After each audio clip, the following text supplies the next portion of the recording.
એકવાર એક ગામડામાં એક માં પોતાના 5 વર્ષના દીકરાને, બાપ વગરના દીકરાને નાનપણમાં જ એના પિતાજી ગુજરી ગયેલા. માએ પેટે પાટા બાંધીને એના દીકરાને ભણાવ્યો, ગણાવ્યો, શહેરમાં ભણવા મૂક્યો. દીકરો હોસ્ટેલમાં રહેતો હતો.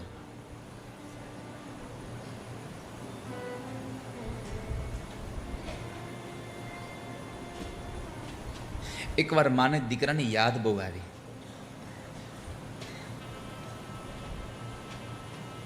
માએ થોડા પૈસા ભેગા કરી દીકરા માટે મીઠાઈ બનાવી અને મીઠાઈનો ડબ્બો અને પોતાના મેલા ઘેલા એવા કપડાનું એક નાની થેલી લઈ અને માં શહેરમાં આવી દીકરાને મળવા માટે.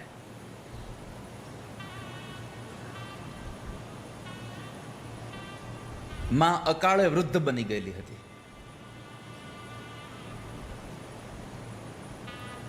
દીકરાને મળવા આવે છે. દીકરો સ્કૂલે હતો એટલે માં સ્કૂલના દરવાજા પાસે બેઠી છે કે હમણાં છોકરો છૂટશે ને એટલે મને મળશે. અને બરાબર નિશાળ છૂટી એટલે છોકરાઓ બધા કોલેજમાંથી આવતા હતા. આ માનો છોકરો પણ એના મિત્રો સાથે 5-7 મિત્રો સાથે આવતો હતો.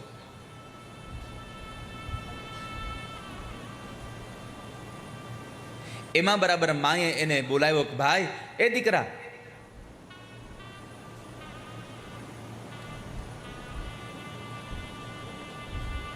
એને જોઈ અને એના મિત્રો હતા એની ઉપર હસી પડ્યા. ઓહો, તું કાણીમાનો છોકરો છે. કારણ આ છોકરાની માને એક આંખ નહોતી. તું કાણીમાનો છોકરો છે. આમ કહીને હસવા લાગ્યા. એટલે આ છોકરાને લાગી આવ્યું એટલે એણે એની માને કીધું કે તું અહીંયા શું કામ આવી? જોકે એ સમયમાં તો તમે કહેવાનો રિવાજ હતો, હવે તું કહેવાનો રિવાજ આવ્યો છે.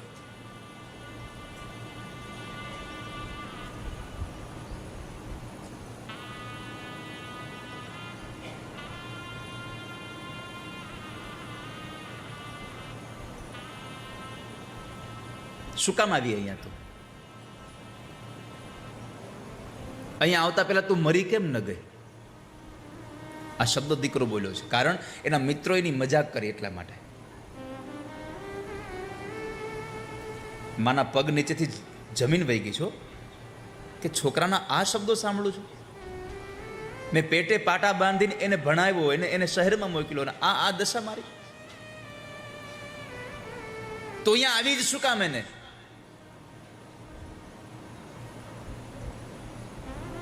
તારા લીધે થઈને આ બધા લોકો મારી મજાક ઉડાવે છે.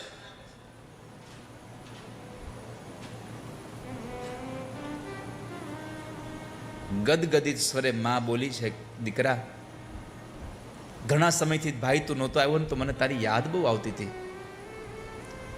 તું તો તારા મિત્રો સાથે અહીંયા તારો સમય પસાર કરી લેતો તો, હું તો ઘરમાં એકલી હતી. મને તારી યાદ બહુ આવતી હતી. તને જોયો નહોતો ને બાપ, એટલે તને જોવા આવી હતી દીકરા. માએ બરાબર આમ હાથ એના માથા ઉપર, એના ગાલ ઉપર ફેરવવા માટે હાથ લાંબો કર્યો તો પોતાના હાથથી આમ હાથ દૂર કરી દીધો. અડીશ નહીં મને. તોય માં આ બધું જ ભૂલીને કહે છે કે દીકરા, જો હું તારા માટે મીઠાઈ લાવી છું ભાઈ. મીઠાઈનો ડબ્બો માના હાથમાંથી લઈને એની જ નજર સામે ફેંકી દીધો.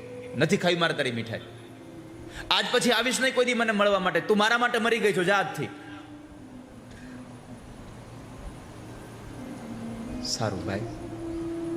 માં દીકરાને જોતી જોતી, એને ઝૂરતી ઝૂરતી માં આવી ગઈ. દીકરો કોલેજમાં ગયો. કોલેજની ફી બધી એની સાથે ભણનારી એક સ્ત્રી હતી, એનો પિતા ભરતો હતો. આ નવયુવાન એક પુરુષ એક યુવતીના પ્રેમમાં પડેલો, ભણવામાં હોશિયાર હતો એટલે એની ફી પેલા છોકરીના પપ્પા ભરી દેતા હતા. એટલે એની માને પત્ર પણ ન લખે. પછી તો ભણ્યો ગણ્યો, ખૂબ મોટો થયો, લગ્ન કર્યા આ સ્ત્રી સાથે. એની માને બોલાવી નહીં.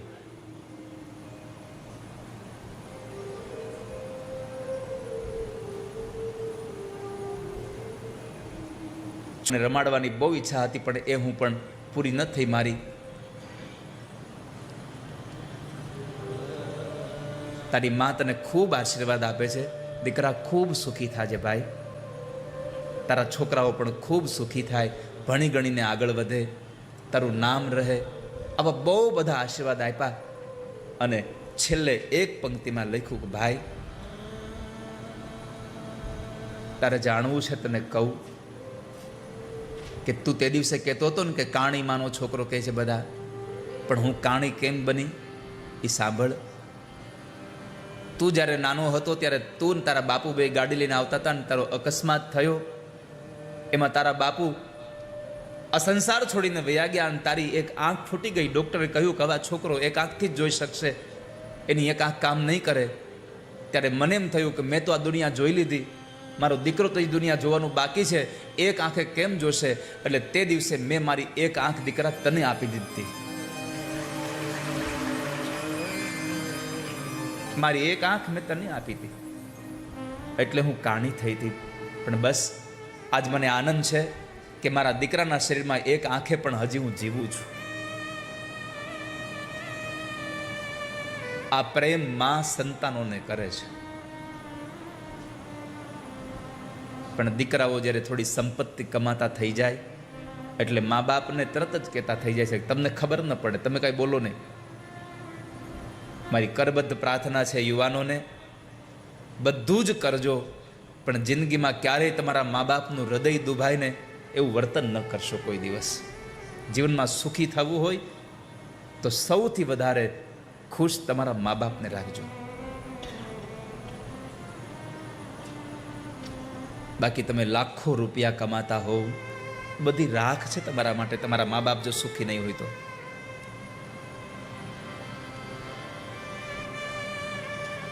આ સંસારમાં માં તો માં છે. માં જેવું પાત્ર તમને સંસારમાં મળશે નહીં ક્યાંય.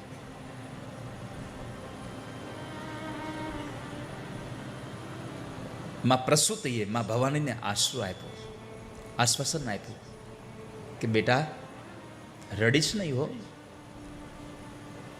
તારા પિતાજીને આવો ખોટો વિચાર આવ્યો છે, આપણી ઘરે સારું કામ છે, રડાઈ નહીં. ભવાનીને સાંત્વના આપી. ભવાની જેવા શાંત થયા, ઊભા થયા, ફરી પાછા યજ્ઞશાળામાં જવા માટે તૈયાર થયા.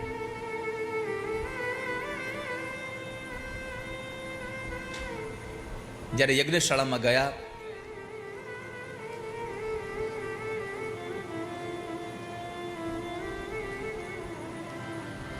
ત્યાં જઈને જ્યાં જુએ છે તો બધા જ દેવી દેવતાઓના સ્થાપન હતા, પણ એક પોતાના પતિ ભગવાન મહાદેવનું સ્થાપન નહોતું.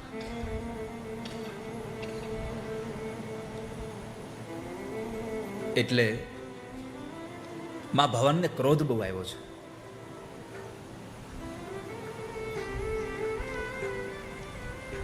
અને જ્યારે ભવાનીને ક્રોધ આવ્યો ત્યારે 13 શ્લોકોમાં ભાષણ કર્યું છે.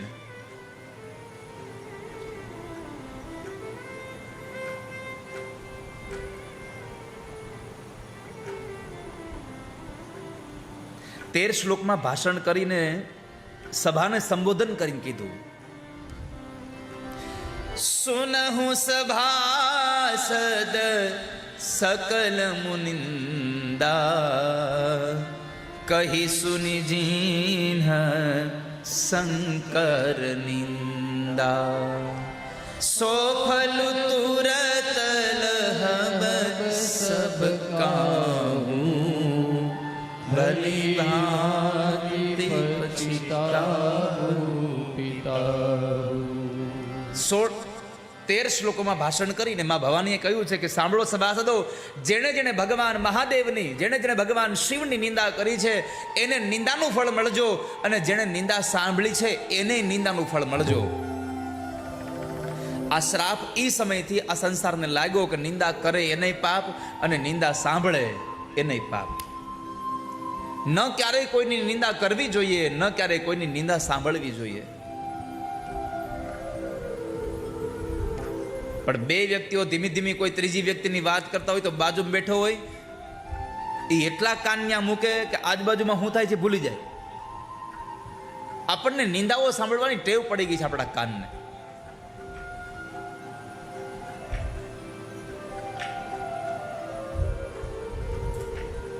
તેર શ્લોકમાં ભાષણ કરી માં જગદંબાએ પોતાના જમણા પગના અંગૂઠામાંથી યોગાગ્નિ પ્રગટ કર્યો છે.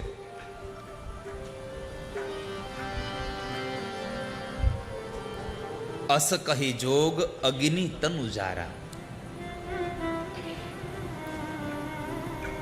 પોતાના જમણા પગના અંગૂઠામાંથી એક યોગાગ્નિ પ્રગટ કર્યો અને માં ભવાનીએ પોતાના દેહનો ત્યાગ કર્યો.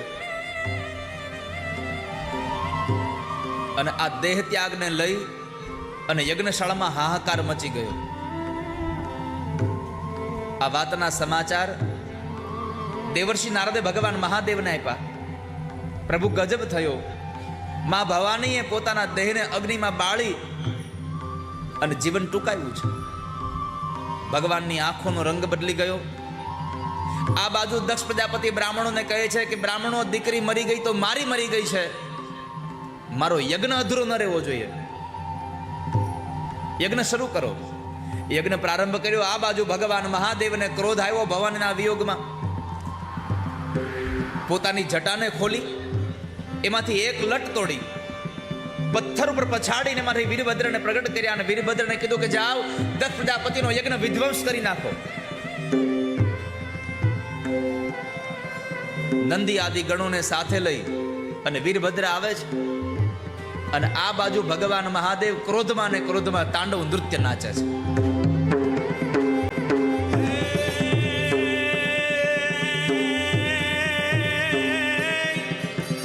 सनकादिक सुर समाज प्रबुद्ध मन देवराज. सनकादिक सुर समाज प्रबुद्ध मन देवराज. गण विमुनि मन विधाज रीति सिद्धि दानी. प्रथम निकष ओमकार वर्ण सर्व उच्चार अक्षर सब निराकार वैखनी सवानी. उचरित पूनम धार भरद्वाज को प्रकार ब्रह्म को विचार सर्व रूप लाजे. बम बम बम डमरुवाद नाद वेद स्वर सुसाज. शंकर महाराज या तांडव नाचे नाचे. शंकर महाराज या तांडव नाचे.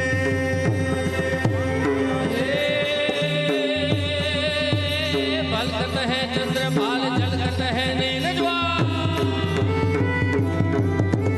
बलकत है चंद्र भाल जलकत है नील ज्वाल. जलकत है गल विशाल मुंडन माला. धर्म भक्त व्रणत पाल नाम रटत सोनी हाल. काटत है बंद काल दीन दयाला. शोभे योगी स्वरूप सहत ब्रह्मासीन. धूप दुर्जटियनु भस्म लेपन धारी.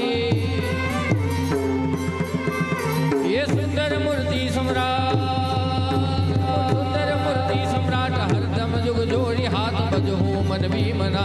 शंकर वारी जी रे बजहू मन भीमना. शंकर वारी वारी बजहू मन भीमनाथ. शंकर वारी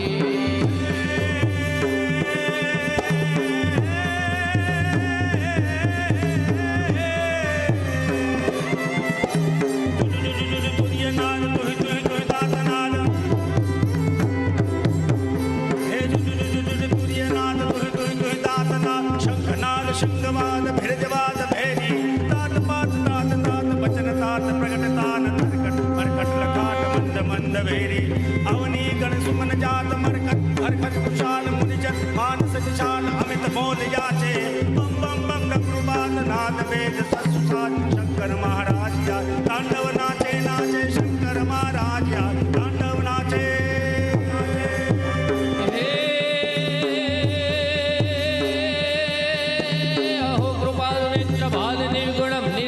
त्रिलोकपाल व्यालमाल कष्टमाल भंजन. अहो कृपालु नेत्र भाल निर्गुणम निरंजनम. त्रिलोकपाल व्यालमाल कष्टमाल भंजन. त्रिशूलधारी भूतधारी अर्धचंद्रशेखरम. वेदांत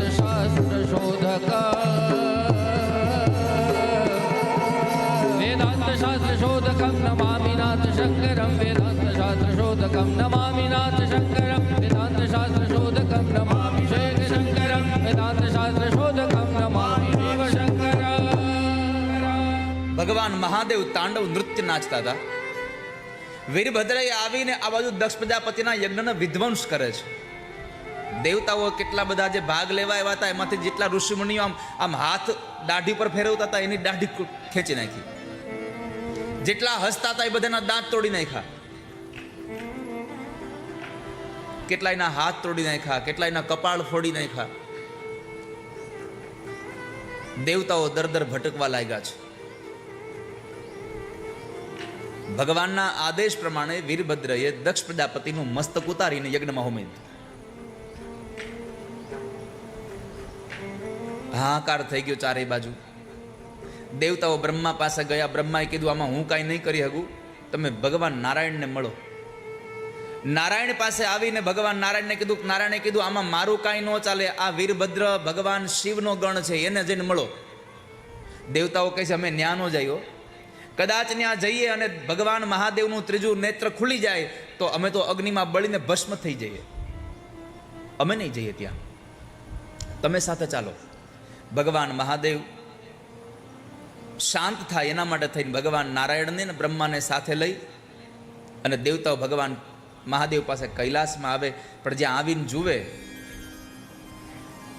તો ભગવાન મહાદેવ માં ભવાનીના શબને પોતાના ખભા પર રાખી ઉત્તરથી દક્ષિણ, દક્ષિણથી ઉત્તર થઈ રહ્યા હતા.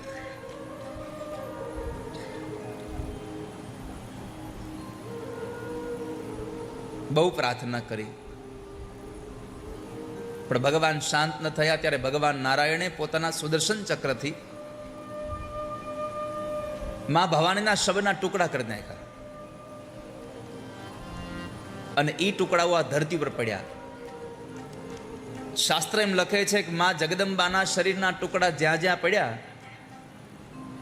ત્યાં ત્યાં શક્તિપીઠોની સ્થાપના થઈ.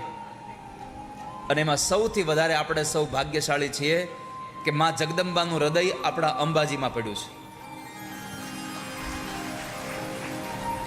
માનું હૃદય અંબાજીમાં પડ્યું.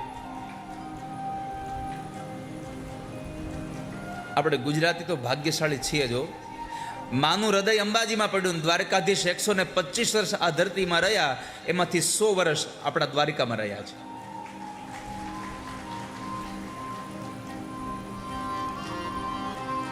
દેવતાઓ ભગવાનને સ્તુતિ કરે, ભગવાન શાંત થયા, વીરભદ્રને શાંત કર્યા. અને પછી દેવતાઓને કહેવાથી ભગવાન મહાદેવે બકરાનું મસ્તક ઉતારી અને દક્ષ પ્રજાપતિના મસ્તક ધડ સાથે જોડ્યું છે. પ્રાણ પૂર્યો ઊભો થયો, ભગવાનની સ્તુતિ કરવા ગયો પણ બોલી ન શક્યો. કેમ? જીભ નહોતી. જ્યારે જીભ હતી ત્યારે ભગવાનની નિંદા કરી અને અત્યારે જીભ નથી તો ભગવાનની સ્તુતિ કરવા ગયો, બોલી ન શક્યો. એટલે તાળીઓ પાડીને ભગવાનની સ્તુતિ કરી. એ જ દિવસથી આપણે બધાએ લાગુ પડી ગયું કે શિવ મંદિરમાં જઈએ એટલે તાળીઓ વગાડવાની.